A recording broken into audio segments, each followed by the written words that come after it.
Hello guys, cake ചെയ്യുമ്പോൾ എനിക്ക് ഒട്ടും ഇഷ്ടമല്ലാത്തൊരു പരിപാടിയാണ് ഈ കളർ കൊടുക്കുന്നത്. പക്ഷേ കസ്റ്റമേഴ്സ് ആവശ്യപ്പെടുമ്പോൾ അവരുടെ ഇഷ്ടത്തിനനുസരിച്ച് ചെയ്തു കൊടുക്കാറുമുണ്ട്. ഫുഡ് കളേഴ്സ് എത്രയൊക്കെ എഡിബിൾ ആണെന്ന് പറഞ്ഞാലും അതിലെന്തെങ്കിലുമൊക്കെ കെമിക്കൽ ആഡ് ചെയ്തിട്ടുണ്ടാവും, അത് ഉറപ്പാണ്.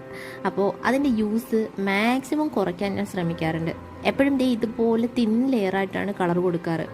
ശരിക്കും അതൊരു ഇരട്ടിപ്പണിയാണ്. ആദ്യം ഒരു ലെയർ ക്രീം കൊടുത്ത് ഫിനിഷ് ചെയ്ത് വീണ്ടും അടുത്ത ലെയർ കൊടുത്ത് കംപ്ലീറ്റ് ആക്കണം. ഇരട്ടി ടൈമും എടുക്കും, ഇരട്ടി പണിയുമാണ്. എന്നാലും ഇങ്ങനെയൊക്കെ ചെയ്തു കൊടുക്കുമ്പോഴാണ് നമുക്കൊരു സാറ്റിസ്ഫാക്ഷൻ കിട്ടുന്നത്. ഇല്ലെങ്കിൽ പിന്നെ ഹോം മെയ്ഡ് എന്നതിന് ഒരർത്ഥം ഇല്ലാണ്ടാവില്ലേ. എപ്പോഴും ആ ഒരു ക്വാളിറ്റി മെയിൻറ്റെയിൻ ചെയ്യാൻ ഞാൻ 100% ശ്രമിക്കാറുണ്ട്.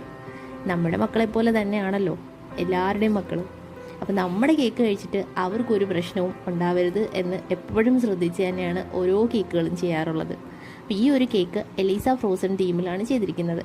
ഇത് ഞാൻ ആദ്യമായിട്ടാണ് കേട്ടോ ഈ ഒരു തീമിൽ ചെയ്യണേ. കേക്കിൻ്റെ ഫൈനൽ ലുക്ക് ഇതാണ്.